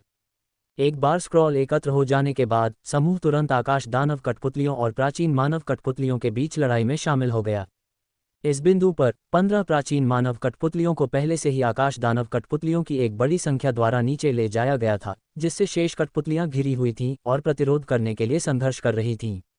अवसर का लाभ उठाते हुए जियाओ यीजियान तुरंत एक कठपुतली के पास चली गई जो एक शक्तिशाली डू तकनीक के लिए ऊर्जा एकत्र कर रही थी। अपने दुर्जय 7 सितारा डू वेनेरेट डू क्यूई पर भरोसा करते हुए उसने अपना हाथ उठाया और कठपुतली की गर्दन को कुचल दिया। फिर उसने कठपुतली को उठाया और दूसरी कठपुतली के मुखों से बचते हुए जिसे उसने पकड़ा हुआ था उसे हमलावर कठपुतली की ओर फेंक दिया। इस बीच वेनेरेबल तियानहुओ ने 5 ग्रे लपटें निकाली जो एक साथ मिल गईं, 2 कठपुतलियों को घेर लिया और उन्हें आग में बदल दिया। जियो यीजियान और आदरणीय तियानहुओ, 2 उच्च सितारा डू वेनेरेट्स के युद्ध में शामिल होने के साथ प्राचीन मानव कठपुतलियों पर दबाव बहुत बढ़ गया। एक पल में शेष प्राचीन मानव कठपुतलियों को समाप्त कर दिया गया। जैसे ही आखिरी कठपुतली जियो यीजियान की डू तकनीक से राख में बदल गई, युद्ध चुपचाप समाप्त हो गया। हालांकि इसका मतलब यह नहीं था कि जियो मिंग और अन्य लोग आराम कर सकते थे। ऐसा लग रहा था कि प्राचीन मानव कठपुतलियों के पूर्ण विनाश को महसूस करते हुए जो मुख्य सीट पर ऊंचे स्थान पर बैठा था, डू सेंट कंकाल ने पुनरुत्थान के संकेत दिखाए। उसकी खोखली आंखों से पछतावे की भावना निकली और एक फीकी चमक इकट्ठा होने लगी। आखिरकार कई सालों से मृत होने के बाद एक डू सेंट पावरहाउस के रूप में भी कंकाल में जीवन शक्ति का कोई निशान नहीं बचा था। विशेष साधनों के बिना इसे तेजी से आगे बढ़ाना असंभव होगा। जियो मिंग, क्या हमें कार्रवाई करनी चाहिए और इसके पुनरुद्धार को रोकना चाहिए? आदरणीय तियानहुओ की अभिव्यक्ति गंभीर हो गई जब उन्होंने धीरे धीरे पुनर्जीवित हो रहे डू सेंट कंकाल को देखा। एक डू सेंट के साधन वास्तव में भयानक थे। आकाश दानव कठपुतलियों को इसे संभालने दो। जियो मिंग ने थोड़ा कांपते हुए डू सेंट कंकाल को देखा और गहरी आवाज में बोला, कंकाल के इर्द गिर्द एक आखिरी उपाय बचा होना चाहिए। अगर कोई उसके पास आता तो वह सक्रिय हो जाता और उनका ताज़ा खून सोख लेता। एक बार जब वह खून सोख लेता तो कंकाल तुरंत पुनर्जीवित हो जाता और डू सेंट कंकाल से निपटने की मुश्किलें कई गुना बढ़ जातीं। बोलने के बाद जियाओ मिंग का दिमाग घूम गया और सुनहरी रोशनी आगे की ओर चमक उठी। उसका इरादा स्काई डेमन पपेट्स को नियंत्रित करके उसे सीधे नष्ट करना था। यह एक अच्छी योजना थी, लेकिन जब वे डूसेंट कंकाल के किनारे पहुंचे तो अचानक उसके चारों ओर एक अवरोध बन गया जिसने स्काई डेमन पपेट्स की प्रगति को रोक दिया। दिलचस्प, ऐसा लगता है कि इसकी चेतना जाग गई है। अपने दिल में एक ठंडी हंसी के साथ जियाओ मिंग का दिमाग चमक उठा। अचानक सभी स्काई डेमन पपेट्स की आंखें चांदी की रोशनी से चमक उठीं और उनके गले से एक गहरी दहाड़ निकली। तुरंत उनके कदम एक साथ आ गए जिससे एक अजीबोगरीब संरचना बन गई। सुनहरी रोशनी चमक उठी और उनके भीतर से सांप जैसी ऊर्जा निकली जो उन सभी को एक साथ जोड़ते हुए एक गोलाकार चक्र बना रही थी। दहाड़, जिस क्षण चक्र बना, आकाशीय दानव कठपुतलियों के नेता ने एक बार फिर अपने गले से दहाड़ लगाए। फिर जियाओ यी जियान और अन्य लोगों की चकित निगाहों में सुनहरी रोशनी फीकी पड़ गई और धीरे धीरे बैंगनी रोशनी का एक संकेत उभरा। एक पल के बाद बैंगनी रोशनी ने पूरी तरह से सुनहरी रोशनी की जगह ले ली। अध्याय 366 विघटित। बैंगनी रंग की आकाश दानव कठपुतली। जियो यी जियान और अन्य जो हैरान थे के विपरीत जियो मिंग को इसकी उपस्थिति से विशेष रूप से आश्चर्य नहीं हुआ। सामान्य वर्गीकरण के अनुसार आकाश दानव कठपुतलियों को 3 स्तरों में विभाजित किया गया था: स्वर्ग, पृथ्वी और मानव। मानव स्तर की कठपुतलियां कांस्य रंग की थीं, जो 1 सितारा से लेकर 4 सितारा डू पूर्वजों तक थीं। पृथ्वी स्तर की कठपुतलियां चांदी के रंग की थीं, जो 5 सितारा से लेकर 9 सितारा डू पूर्वजों तक थीं। और उच्चतम स्तर की आकाश दानव कठपुतलियां आमतौर पर सुनहरे रंग की थीं, जो 1 सितारा से लेकर 5 सितारा डू वन्नाओं तक थीं। बेशक कुछ भी निरपेक्ष नहीं था। आकाश दानव कठपुतलियों का वर्गीकरण उपयोग की गई सामग्रियों पर आधारित था। यदि कठपुतली की सामग्री बेहतर गुणवत्ता की थी या पर्याप्त बिजली शोधन से गुजरी थी तो सुनहरे रंग की कठपुतलियों के ऊपर बैंगनी रंग की कठपुतलियां बनाई जा सकती थीं। और अगर डू संत की लाश को परिष्कृत करने के लिए इस्तेमाल किया जाता तो काले रंग की कठपुतलियां बनाई जा सकती थीं। बैंगनी आकाश दानव कठपुतली की उपस्थिति जियाओ मिंग द्वारा अवशेषों से प्राप्त संरचना का उपयोग करके सभी आकाश दानव कठपुतलियों की ऊर्जा को एक में इकट्ठा करने के कारण हुई थी, जिससे यह अपनी सीमाओं को तोड़ने में सक्षम हो गई। जियाओ मिंग ने मोटे तौर पर अनुमान लगाया कि इसकी ताकत 9 सितारा डू वेनेरेट से अधिक होनी चाहिए, लेकिन वह सटीक चरण निर्धारित नहीं कर सका। हालांकि इससे कोई फर्क नहीं पड़ता कि जियाओ मिंग बैंगनी आकाश दानव कठपुतली की सटीक ताकत नहीं जानता था। क्या उसके सामने कोई परीक्षण विषय नहीं था, या बल्कि बैंगनी रंग की आकाश दानव कठपुतली विशेष रूप से डू संत कंकाल के लिए तैयार की गई थी। जियाओ मिंग ने चुपचाप बैंगनी रंग की आकाश दानव कठपुतली की हरकतों में हेरफेर किया। उसके सामने मूर्ति जैसी आकाश दानव कठपुतली ने अचानक अपनी आंखें खोलीं और एक गहरा सुनहरा प्रकाश धीरे धीरे उनके भीतर प्रसारित हुआ। उसका शरीर कांप उठा, धीरे धीरे आगे बढ़ा और अगले ही पल कठपुतली बैंगनी रोशनी में बदल गई और आश्चर्यजनक तरीके से पारदर्शी स्थानिक अवरोध से हिंसक रूप से टकरा गई। धमाका! टक्कर से हवा का एक भयानक झोंका आया और परिणामस्वरूप विस्फोट पूरे क्षेत्र में गूंज उठा। क्रैक! जैसे जैसे तेज हवाएं बह रही थीं, पारदर्शी स्थानिक अवरोध पर बारीक दरारें दिखाई देने लगीं। दरारें फैलने के साथ अवरोध अंततः एक तेज दरार के साथ टूट गया। धमाका! धमाका! आकाश दानव कठपुतली और स्थानिक अवरोध में भयंकर टक्कर हुई, जिससे कठपुतली कई कदम पीछे हट गई। प्रत्येक कदम ने जमीन पर काले पैरों के निशान छोड़े, लेकिन जैसे ही कठपुतली का अंतिम कदम जमीन पर पड़ा, वह धनुष से छोड़े गए तीर की तरह आगे की ओर उछली, डू सेंट कंकाल की ओर दौड़ी और एक जोरदार मुक्का मारा। बैंगनी कठपुतली के प्रकट होने पर मुख्य सीट पर डू सेंट कंकाल चटक रहा था। ऐसा लग रहा था कि वह खड़ा होने वाला है, लेकिन उसने अभी तक कोई हरकत नहीं की थी। हालांकि जैसे ही आकाश दानव कठपुतली उसके बगल में दिखाई दी, कंकाल को खतरे का आभास हुआ। चटकने की आवाज़ तेज हो गई और एक पल में उसने अपना सिर उठाया।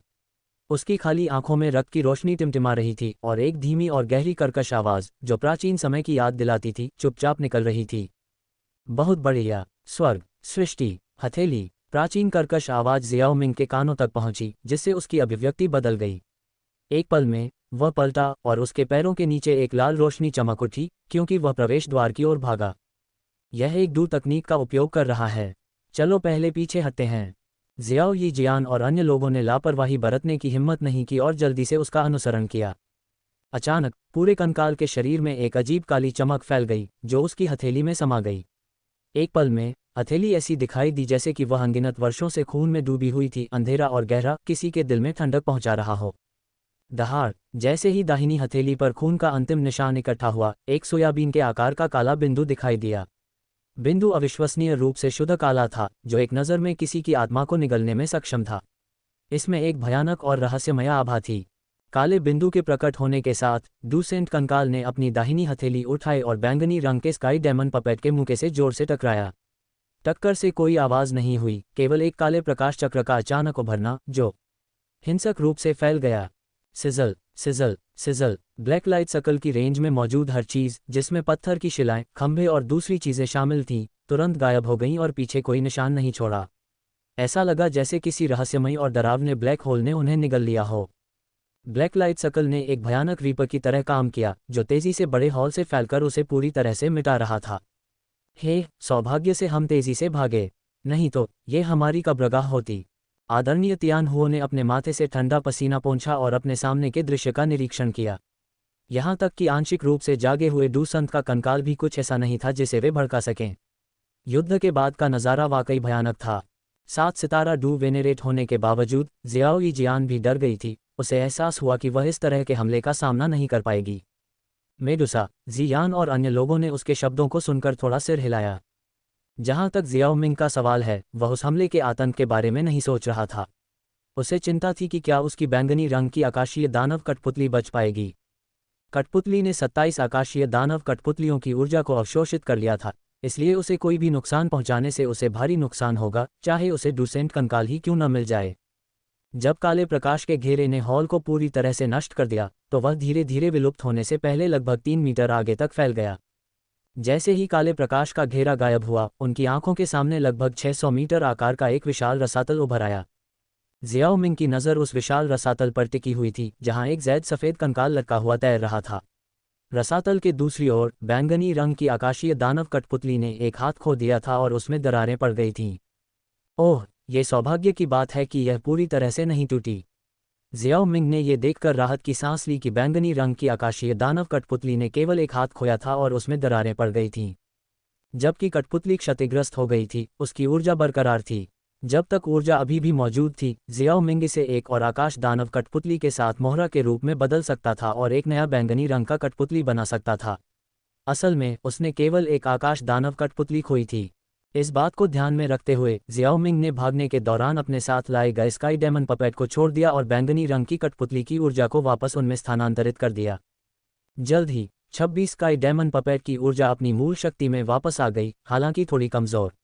दुर्भाग्य से खोए हुए हाथ में निहित ऊर्जा बिखर गई थी, जिससे उसे वापस पाना असंभव हो गया था। जी यान और अन्य लोग आश्चर्यचकित थे कि बैंगनी रंग की स्काई डेमन पपेट हमले से बच गई थी। हालांकि इसका कारण ये हो सकता है कि डूसेंट कंकाल जल्दबाजी में स्थिति से निपट रहा था और पूरी तरह से जाग नहीं पाया था। बैंगनी रंग की कठपुतली, जो अब ऊर्जा से रहित थी, धीरे धीरे अपने सुनहरे रंग में वापस आ गई और उसे जियाओ मिंग ने इकट्ठा कर लिया। उस समय जियान ने उत्सुकता से सुझाव दिया, जियाओ मिंग, क्या मैं जाकर उन हड्डियों को उठा लूं?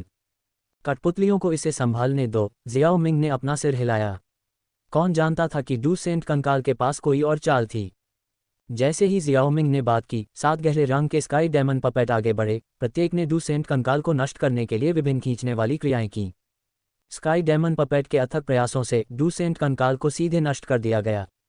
अध्याय 367, अवशेषों को छोड़ना। युद्ध संत के खंडित कंकाल को स्काई डेमन पपेट्स द्वारा जियो मिंग को भेंट किया गया। जियो यी जियान और अन्य लोगों ने पास जाकर हड्डियों के टुकड़ों की सावधानीपूर्वक जांच की। अपनी गहरी निगाहों से मेडुसा ने छिपे हुए शिलालेखों के साथ एक पसली की हड्डी की खोज की और उसे उठा लिया।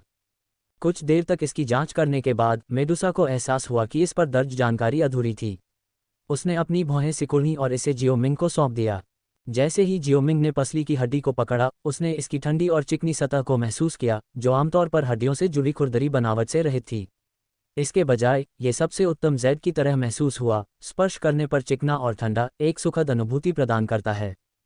पसली की हड्डी छोटे और अजीबोगरीब अक्षरों से ढकी हुई थी, जो बेहद रहस्यमयी लग रही थी। मेडुसा ने अपनी अटकलें लगाते हुए अनुमान लगाया, इसमें तियान क्लास 2 तकनीक के रिकॉर्ड होने चाहिए, लेकिन ये पूरा नहीं है। हम देखते हैं कि अन्य पसलियों की हड्डियों पर कोई शेष भाग है या नहीं, जियाओ मिंग ने सुझाव दिया। जल्द ही जियाओ मिंग के हाथों में 2 और पसलियों की हड्डियां थीं। उसने तीनों पसलियों की हड्डियों की सावधानीपूर्वक जांच की, अपने मन में सभी अजीब अक्षरों को याद किया। हालांकि वह उन्हें समझ नहीं पाया। उसकी आत्मा की शक्ति फैल गई, लेकिन जैसे ही उसने पसलियों की हड्डियों को छुआ, वह तुरंत पीछे हट गई। इन पर एक सील है। हमें बाद में वापस आने पर इसे तोड़ने की कोशिश करनी होगी, जियाओ मिंग ने कहा, थोड़ा प्रयोग करने से पहले उन महिलाओं की ओर देखा जो उसे ध्यान से देख रही थीं। एक सील है। महिलाएं कुछ हद तक निराश लग रही थीं। तियान क्लास डू तकनीकें शायद ही कभी देखी जाती थीं। जियाओ मिंग के पास इस समय सभी को तुरंत ये डू तकनीक सिखाने का कोई तरीका नहीं था, भले ही ग्रेट हेवन क्रिएशन पाम पर सील न हो। उनके ज्ञान के अनुसार ग्रेट हेवन क्रिएशन पाम की खेती करने के लिए तड़का लगाने की आवश्यकता होती है, और तड़का लगाने वाली सामग्री केवल इन पसलियों की हड्डियों में ही पाई जा सकती है। सभी महिलाओं को इसे विकसित करने में सक्षम बनाने के लिए उसे तड़के वाले तरल की संरचना को समझना होगा या उसका विकल्प बनाना होगा। 8वें दर्जे के कीमियागर के रूप में जियाओ मिंग को विकल्प बनाने का पूरा भरोसा था, लेकिन उसे पहले सिद्धांतों को समझने की ज़रूरत थी। दूसरे शब्दों में, उसे ग्रेट हेवन क्रिएशन पाम सीखने की ज़रूरत थी, जिसमें काफ़ी समय लगेगा। ठीक है, निराश मत होइए। जब हम वापस लौटेंगे तो हम सील हटा सकते हैं। हमने पहले जो स्क्रॉल प्राप्त किए थे उन्हें निकाल लें। हालांकि वे चारा थे, फिर भी वे काफ़ी मूल्यवान होने चाहिए, जियाओ मिंग ने मुस्कुराते हुए उन्हें आश्वस्त किया। ओह, ठीक है। जैसे ही उसने प्रकाश समूहों का उल्लेख किया, उनके दिलों में निराशा गायब हो गई और उनमें से प्रत्येक ने पहले प्राप्त किए गए स्क्रॉल निकाल लिए। जैसा कि यह पता चला, जियाओ मिंग के शब्द सही थे। 10 में से एक स्क्रॉल में प्राचीन मानव कठपुतलियों के लिए शोधन विधि थी, जबकि अन्य में हाई डी डू तकनीक, क्यूई विधियां और गुप्त तकनीकें थीं। उन्होंने अपने लिए उपयुक्त डू तकनीकें रखीं और जियाओ मिंग ने बाकी को इकट्ठा किया। डू संत के अवशेषों से सबसे ज्यादा लाभ प्राप्त करने के बाद जियाओ मिंग ने समूह को बाहर निकाला। जाने से पहले जियाओ मिंग ने प्रत्येक व्यक्ति को एक काला लबादा दिया जो उनकी उपस्थिति को छिपा सकता था और एक गोली से उनकी आभा को बदल सकता था। हालांकि जियाओ मिंग को बाहर की स्थिति का पता नहीं था, लेकिन एक बार डू संत के अवशेषों की खबर फैल जाने के बाद इसे गुप्त रखना मुश्किल होगा। ये कल्पना की जा सकती है कि बाहरी दुनिया में कई लोग अवशेषों के खुलने का इंतजार कर रहे होंगे। हालांकि जियाओ मिंग उन शक्तिशाली व्यक्तियों से नहीं डरता था, लेकिन वह अनावश्यक परेशानी को आमंत्रित नहीं करना चाहता था। इसलिए उनकी उपस्थिति को छिपाना और उनकी आभा को बदलना जरूरी था। भले ही संघर्ष उठे और कोई मारा गया हो, जियाओ मिंग को इस बात की चिंता नहीं थी कि दूसरे बदला लेने की कोशिश करेंगे। स्थानिक दरारों में जियाओ मिंग ने जियान से स्थिति का आकलन करवाया, और जैसा कि उसने उम्मीद की थी, बीस्ट बोन माउंटेन रेंज अब मानव और जादुई जानवर बलों के मिश्रण द्वारा कब्जा कर लिया गया था। 9 शांत गहरे भूगर्भीय अजगर जनजाति और स्वर्ग दानव फीनिक्स जनजाति के अलावा कई कम ज्ञात लेकिन शक्तिशाली जादुई जानवर जनजातियां थीं, जिनके रक्तवंश मजबूत थे। मनुष्यों में कई गुट थे, ज्ञात और अज्ञात दोनों, जो लोगों को जांच करने के लिए भेजते थे। हालांकि चूंकि अवशेषों को खोलने का समय अभी नहीं हुआ था, इसलिए वहां बहुत से शक्तिशाली व्यक्ति मौजूद नहीं थे और केवल कुछ डू वेनेरेट्स ही पाए जा सकते थे। उनमें से सबसे शक्तिशाली 5 सितारा डू वेनेरेट स्टेज पर एक अकेला साधक था। 26 आकाश दानव कठपुतलियों को छोड़ते हुए जियाओ मिंग ने एक को बैंगनी रंग में बदल दिया।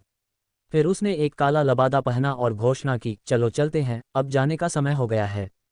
बाहर बीस्ट बोन पर्वत श्रृंखला में एक बार शांत पहाड़ एक हलचल भरे बाजार में बदल गए थे, जहां लोगों की घनी भीड़ थी। लगातार शोर हवा में भर गया, जिससे क्षेत्र आवाजों के कोलाहल में बदल गया। आयरन ब्लड मर्सिनरी कोर तोप के मांस की भर्ती कर रहा है। अरे नहीं, मेरा मतलब है भाड़े के सैनिकों की भर्ती कर रहा है। भाइयों, आओ और हमारे साथ गुप्त क्षेत्र में प्रवेश करो। क्या ये जैड मेडेन संप्रदाय है? हम थंडर क्लाउड पवेलियन से हैं। रक्तपिपासु पुराने पूर्वज, मैं लंबे समय से आपकी तलाश कर रहा था। मुझे उम्मीद नहीं थी कि मैं आपसे यहाँ मिलूंगा।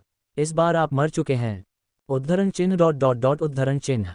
शोरगुल के बीच एक आदमी ने आह भरी और अपनी महिला साथी की ओर मुड़ा। मुझे आश्चर्य है कि ये अवशेष कब खुलेंगे। शायद केवल प्रमुख संप्रदाय ही इसे महसूस कर सकते हैं, उसके साथी ने उत्तर दिया।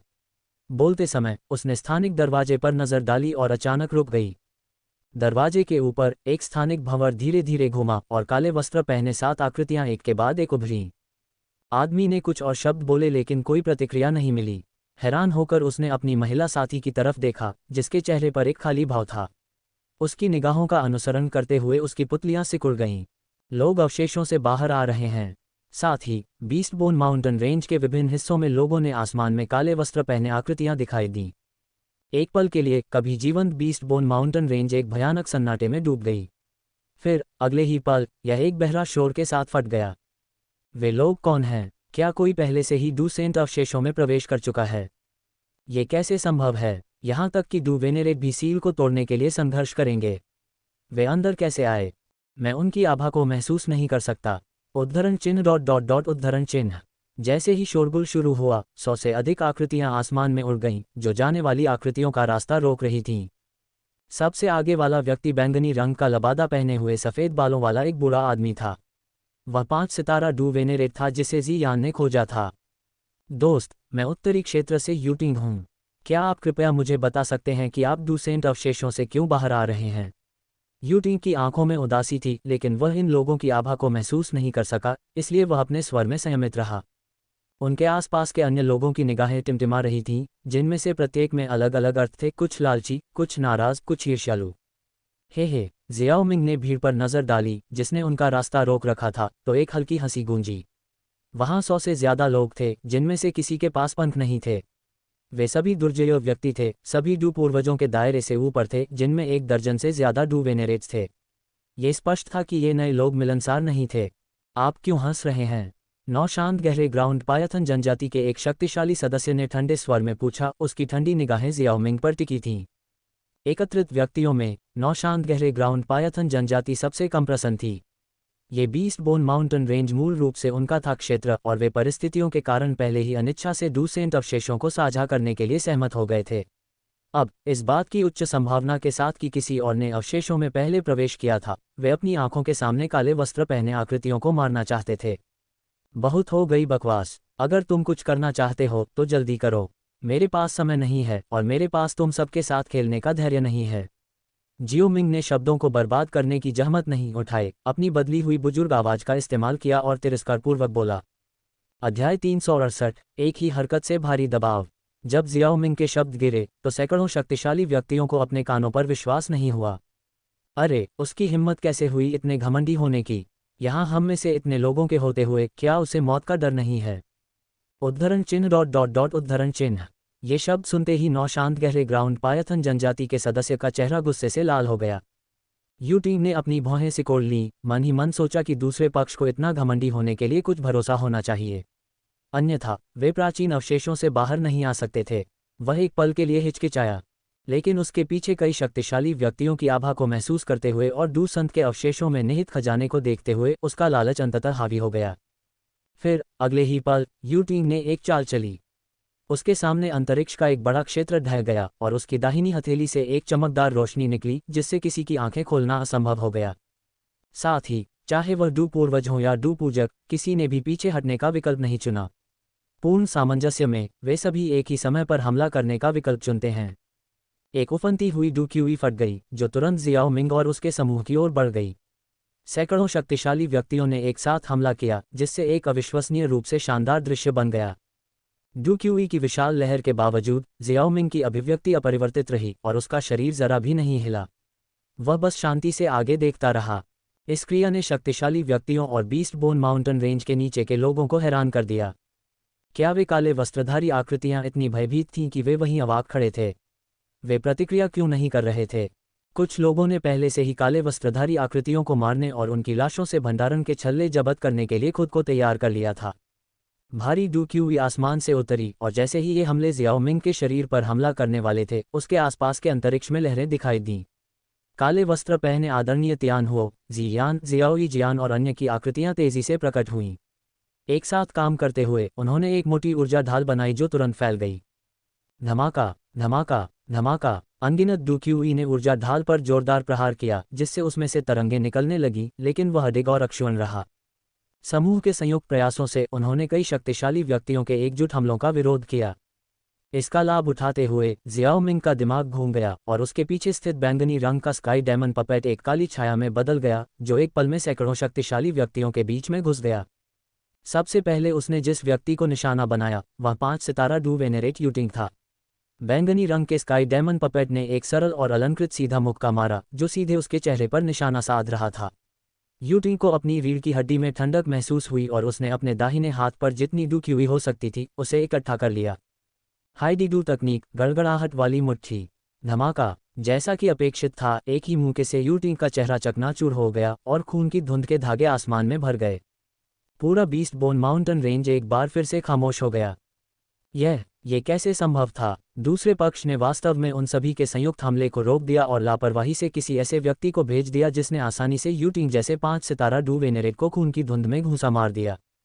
यहाँ तक कि 3 घाटियों के प्रमुख भी केवल 5 सितारा डू वेनेरेट थे।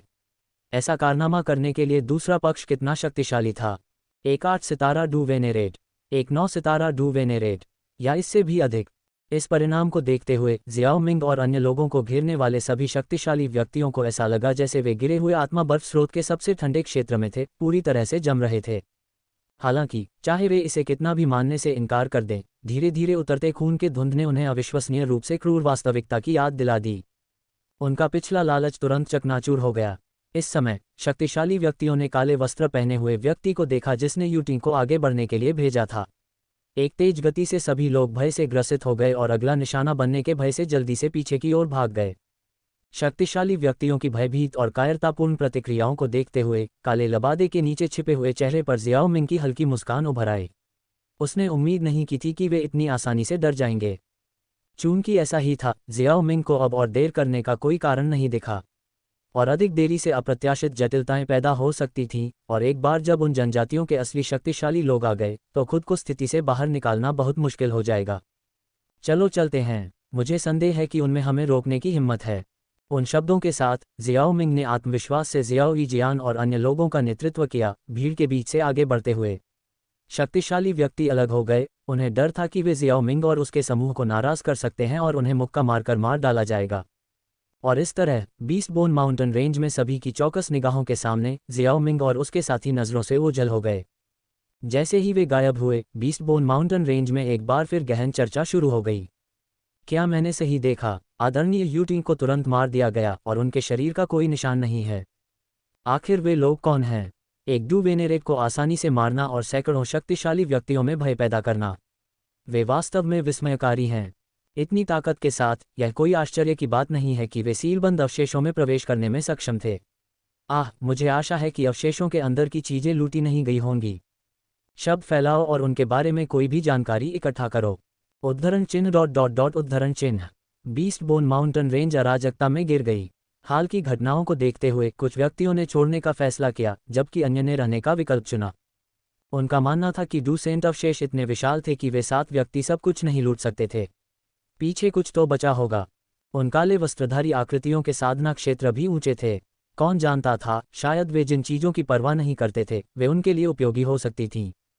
बीस्ट बोन माउंटेन रेंज को छोड़ने के बाद जियाओ मिंग और अन्य लोग तेजी से बीस्ट क्षेत्र के बाहरी इलाके की ओर उड़ गए। उन्हें आखिरकार इस क्षेत्र से बाहर निकलने और एक छोटे से शहर की सराय में ठहरने के लिए 3 से 5 दिन लग गए। सराय में बसने के बाद जियाओ मिंग ने जियान और अपने आसपास के अन्य लोगों को इकट्ठा किया। जियान, तुमने ड्रैगन फीनिक्स मूल फल प्राप्त किया है। तुम प्राचीन ड्रैगन द्वीप पर कब लौटने की योजना बना रहे हो? जियाओ मिंग ने पूछा। मेडुसा के बगल में बैठी जियान सवाल सुनकर चौंक गई, लेकिन जल्दी से खुद को संभाल लिया। वास्तव में उसे ड्रैगन फीनिक्स मूल फल पहुंचाने और अवशेषों में खोजे गए प्राचीन शून्य ड्रैगन जनजाति के सदस्य को वापस लाने के लिए प्राचीन ड्रैगन द्वीप पर वापस जाने की जरूरत थी। हालांकि जियान हाल ही में भाग गई थी और इतनी जल्दी वापस नहीं जाना चाहती थी। उसे विश्वास था कि वह बाद में बिना किसी परिणाम के सामान पहुंचा सकती है। अपनी भौहों को सिकोड़ते हुए उसने अपने सिर को डफ की ताल की तरह हिलाया। मैं वापस नहीं जा रहा हूं। वहां बिल्कुल भी मजा नहीं आता। जब मुझे बोरियत महसूस होगी, मैं वापस आ जाऊंगा। जियाओ मिंग ने जियान की प्रतिक्रिया का अनुमान लगाया था, लेकिन वह उसे निष्क्रिय नहीं रहने दे सकता था। किंगलिन को ड्रैगन आभा का उपयोग करने और प्राचीन 9 सिर वाले स्वर्ग सर्प की चेतना को मिटाने के लिए प्राचीन शून्य ड्रैगन जनजाति के ड्रैगन मकबरे पर जाने की आवश्यकता थी। अगर वह इसी तरह जारी रही तो जल्द या बाद में समस्याएं पैदा होंगी। जियाओ मिंग को जियान से कुछ भी छिपाने की कोई ज़रूरत नहीं थी, इसलिए उसने खुले तौर पर अपने विचार साझा किए। ये सुनकर कि जियाओ मिंग चाहती थी कि वह किंगलिन को वापस ले जाए, जियान ने आह भरी और अनिच्छा से सहमति व्यक्त की। उसकी आवाज़ में इस्तीफे का भाव था। ठीक है, मैं बहन किंगलिन को वापस ले जाऊंगा। मुझे यकीन नहीं है कि मैं फिर से कब भाग पाऊंगा, और कौन जानता है कि हम एक दूसरे को फिर कब देखेंगे। हालांकि अचानक एहसास ने जियान की आंखों में उत्साह जगा दिया। वह जियाओ मिंग की ओर मुड़ी, उसका चेहरा खिल उठा। जियो मिंग, तुम मेरे साथ वापस क्यों नहीं आती? बहन यीजियान, बहन मेडुसा, तुम भी आ सकती हो। जियान ने उत्सुकता से सुझाव दिया, उसकी आवाज़ उत्साह से भरी हुई थी।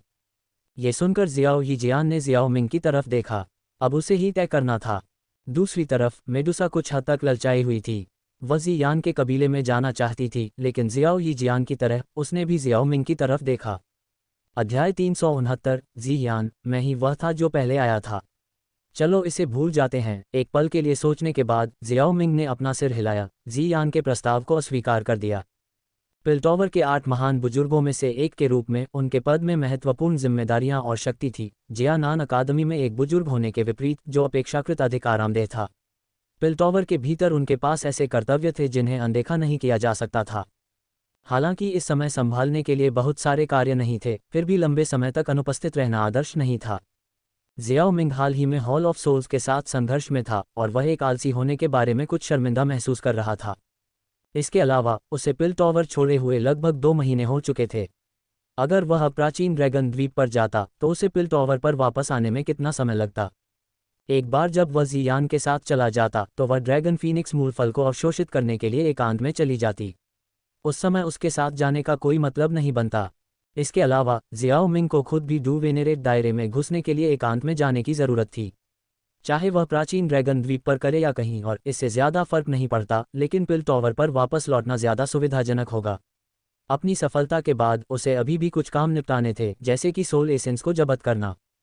जियाओ मिंग के इनकार ने ज़ी यान को नाराज़ कर दिया और वह कुछ कहने ही वाली थी कि उसने अचानक एक जोड़ी स्टोरेज रिंग उसके ऊपर फेंक दी। अंदर बहुत सारी गोलियां हैं। सच में? ज़ी यान का चेहरा खुशी से चमक उठा क्योंकि उसने जल्दी से स्टोरेज रिंग की जांच की, जिससे अंदर बहुत सारी गोलियां होने की पुष्टि हुई। वह अपनी खुशी को रोक नहीं पाए। उसके हर्षित भाव को देखकर जियाओ मिंग हल्के से मुस्कुराया। अपनी मौजूदा ताकत के साथ उन गोलियों को परिष्कृत करना बच्चों का खेल था और वह बिना ज़्यादा मेहनत के आसानी से सैकड़ों बोतलें बना सकता था। ज़ी यान ने स्टोरेज रिंग्स को हटा दिया, सिर हिलाया और मुस्कुराते हुए कहा, ठीक है, चूंकि तुम मेरे साथ वापस नहीं जाना चाहती जियाओ मिंग, चलो इसे भूल जाते हैं। बहन मेडुसा, क्या तुम मेरे साथ वापस आना चाहती हो? उद्धरण चिन्ह ... मैं पास हो जाऊंगी। मेडुसा ने जियाओ मिंग की ओर देखा और चुपचाप मना कर दिया।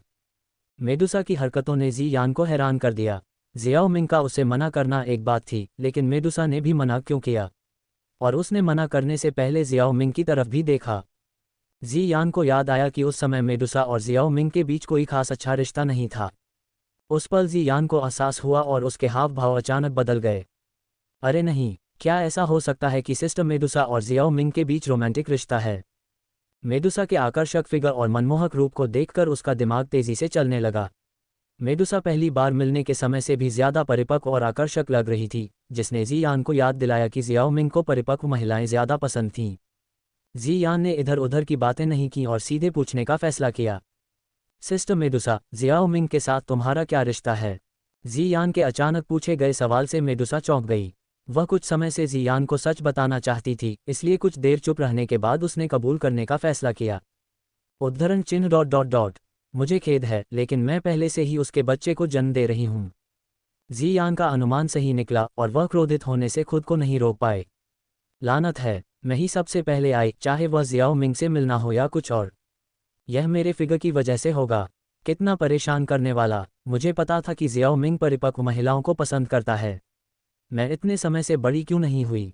मैं अभी भी इतनी छोटी दिखती हूँ। उसके दिमाग में आत्मसंदेह और निराशा के विचार दौड़ने लगे। ज़ी यान के हमेशा बदलते चेहरे को महसूस करते हुए जियाओ मिंग ने अपना सिर झुकाया। क्या ऐसा हो सकता है कि ज़ी यान ईर्ष्या महसूस कर रहा था? उसका ध्यान मेडुसा की ओर चला गया, उसकी आंखों में बचने का भाव देखा। तुम कब जाने की योजना बना रही हो? जियाओ मिंग ने बातचीत को दूसरी दिशा में मोड़ने का फैसला किया। तुरंत, ज़ी यान ने अपनी नाक सिकुड़ते हुए कहा।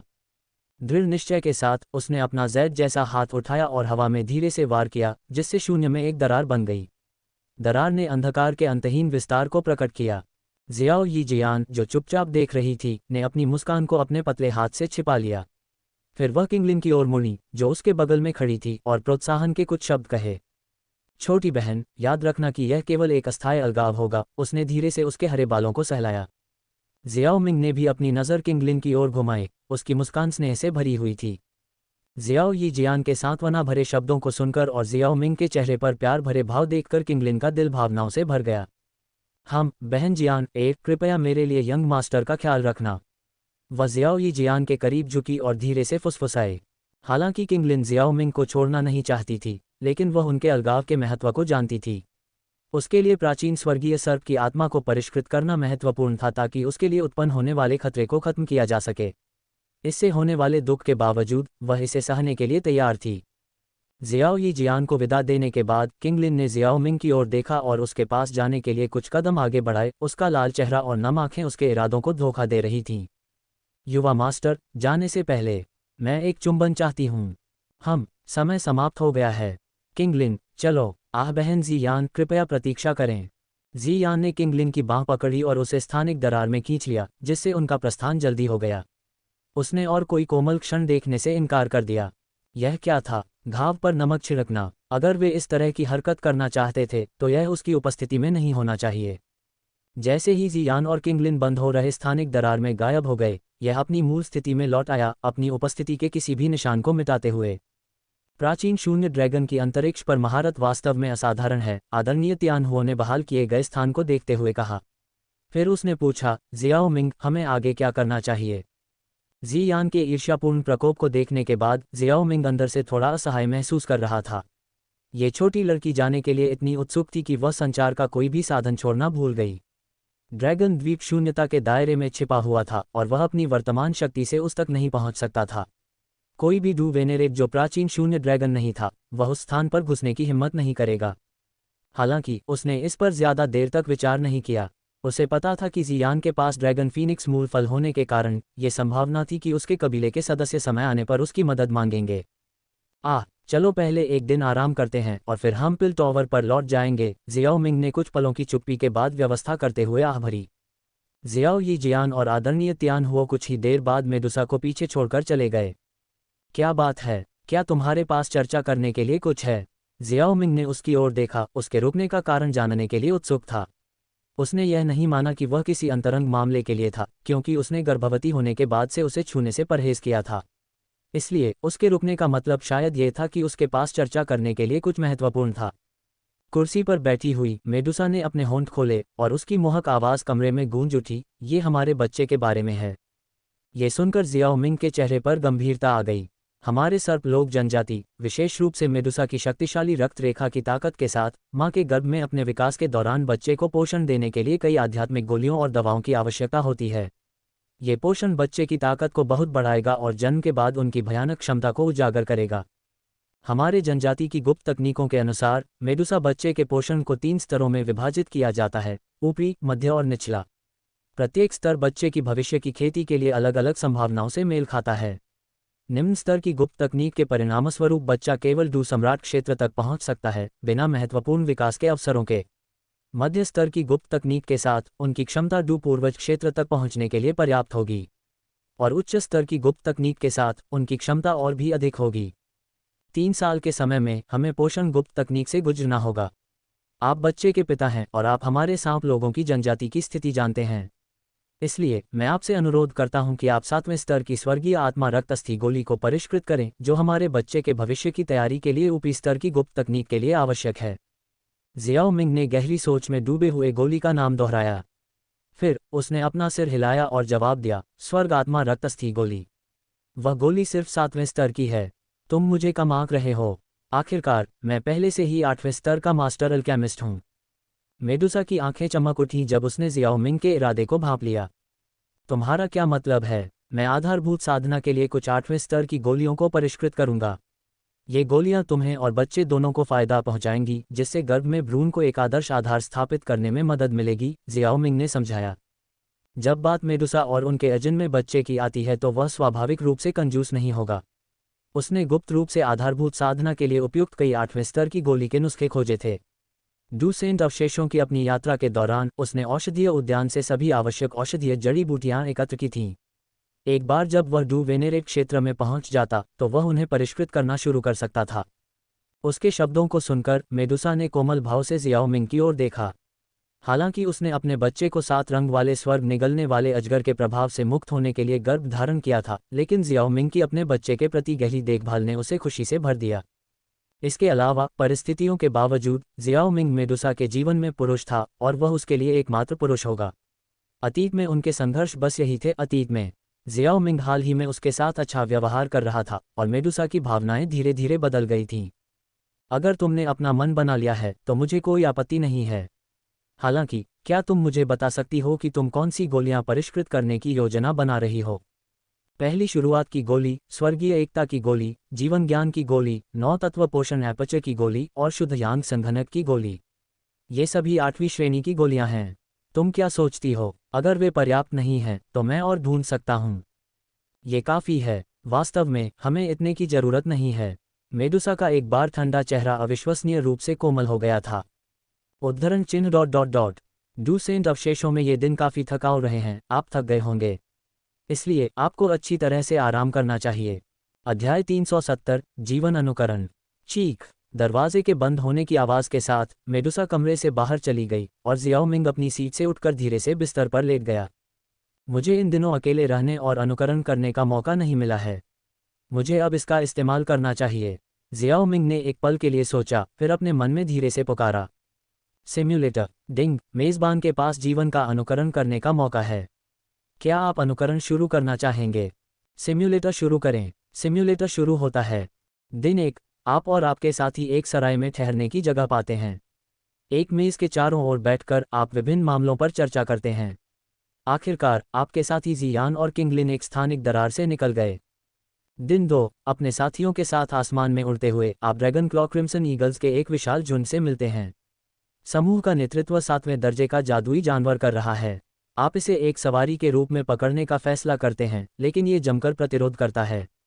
आखिरकार आपका साथी आदरणीय तियान हुओ इसे वश में कर लेता है और जादुई जानवर आपका बंदी बन जाता है।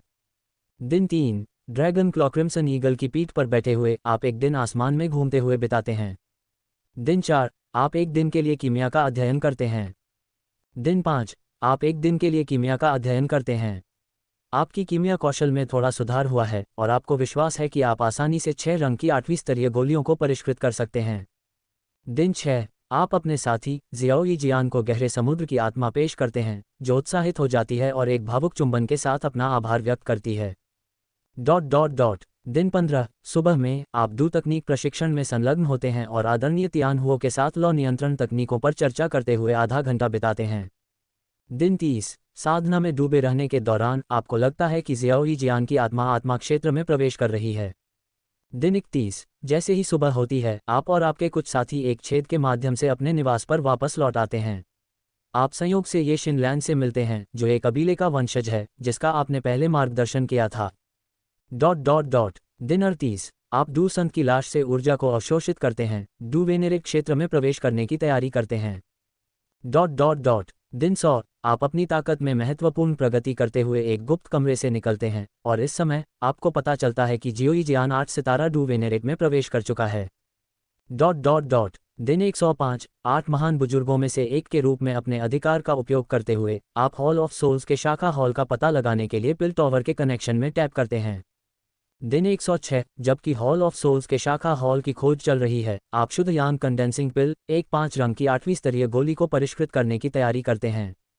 Dot dot dot. दिन 167। प्राचीन शून्य जनजाति का एक सदस्य आता है जो आपको बाहर आने के लिए मजबूर करता है। एकांत गोली शोधन के लिए आपने जो भी औषधीय जड़ी बूटियां तैयार की थीं, जैसे कि हजारों भ्रम वाली गैलिन, 9 पूंछ वाला ड्रैगन ऑर्किड, जिक्सू घास, क्लाउड मिस्ट फ्लावर, वे सब जलकर राख हो जाती हैं।